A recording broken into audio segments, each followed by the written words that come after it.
গুরু ব্রহ্মা গুরু বিষ্ণু গুরু rib Maheshwar Shri Guru পরম ব্রহ্ম তস্মৈ শ্রী গুরুদেবায় নমঃ।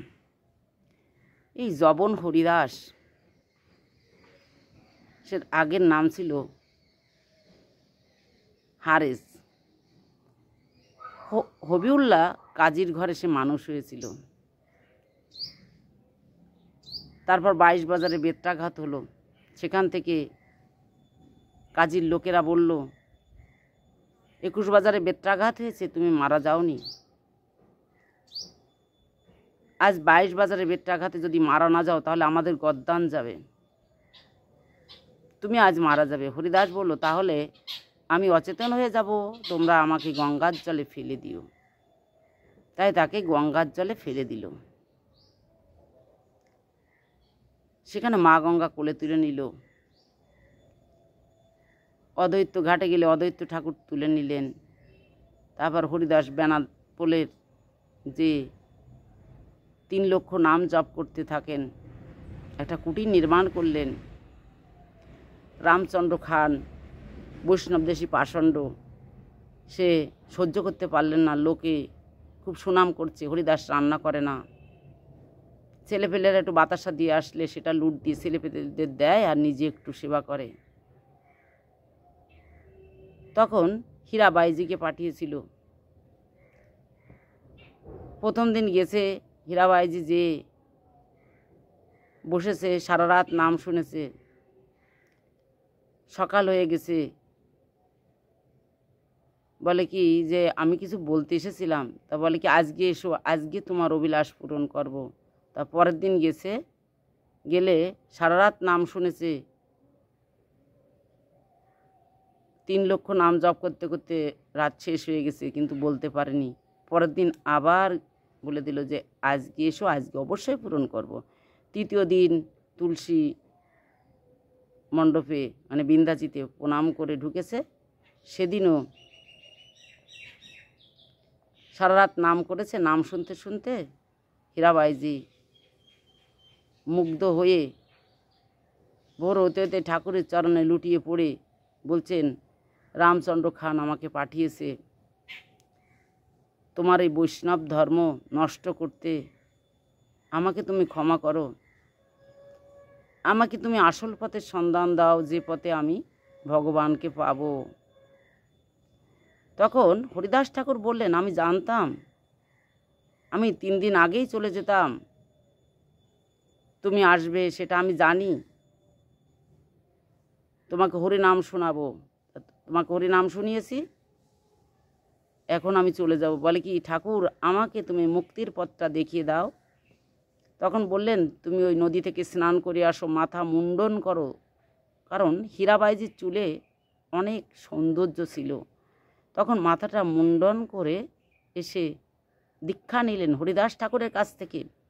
আর বললেন, আমি এখন চলে যাচ্ছি, আর আমার এই কুটিরে বসে তুমি ভগবানের নাম করো, হরে কৃষ্ণ কৃষ্ণ কৃষ্ণ হরে হরে, হরে রাম রাম রাম হরে হরে, এই হরে কৃষ্ণ নাম করো।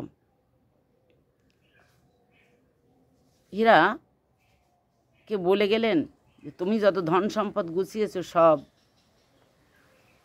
লোকদের দান করে দাও, কিছু রেখো না, ধন সম্পদ কিছুই সঙ্গে যাবে না। আমরা এই যে ধন সম্পদ গুছাই না, কিছুই সঙ্গে যায় না, যাওয়ার দিন কি যায়। এই যে পাশের বাড়ি একটা লোক মারা গেল, তা উনি তো সেভাবে ধর্মকর্ম করেনি। তখন আমারও মনে হচ্ছিল, সারা জীবন খেয়ে দিয়ে আরাম করে গেছো, আজ যাওয়ার দিন কি নিয়ে যাচ্ছ?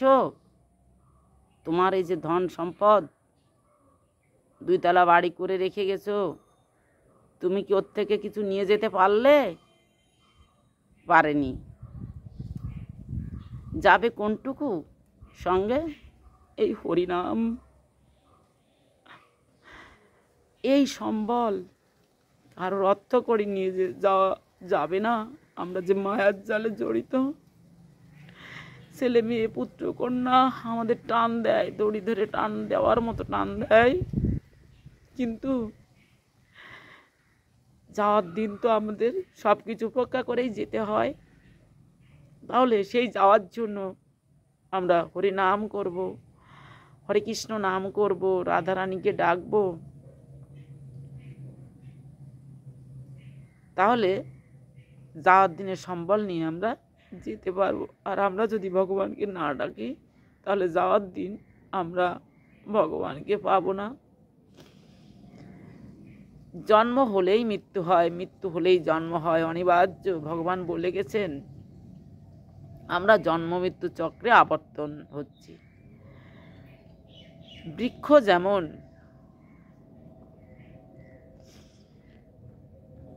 শাখা প্রশাখায় পরিবৃত্ত থাকে, কিন্তু বৃক্ষে রসটা পরিপূর্ণ থাকে শাখা পর্যন্ত, কিন্তু সেই শাখা পর্যন্ত রস আমরা আস্বাদন করতে পারি না।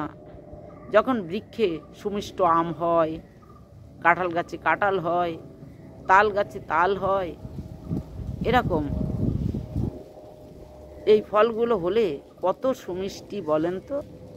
ভাগবত হচ্ছে তেমন বেদরূপ কল্প বৃক্ষের সুপক্ষ ফল এই ভাগবত।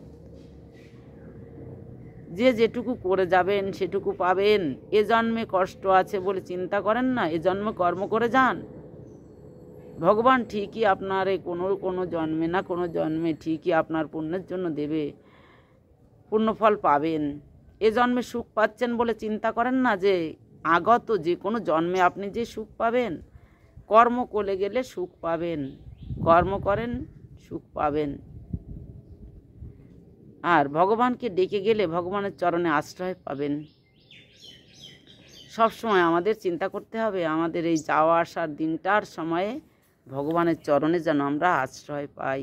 এভাবে আশ্রয় নিই। নিতাই গৌর সীতানাথ প্রেমানন্দে হরিত। উনি বলো জয় জয় শ্রী রাধে শ্যাম, রাধে রাধে রাধে রাধে, জয় শ্রী রাধে রাধে রাধে রাধে রাধে রাধে রাধে রাধে, জয় শ্রী রাধে জয় জয় শ্রী রাধে। রাধা রানী কি জয়, মহারানী কি জয়, রাধা রানী কি জয়, মহারানী কি জয়, রাধা রানী কি জয়।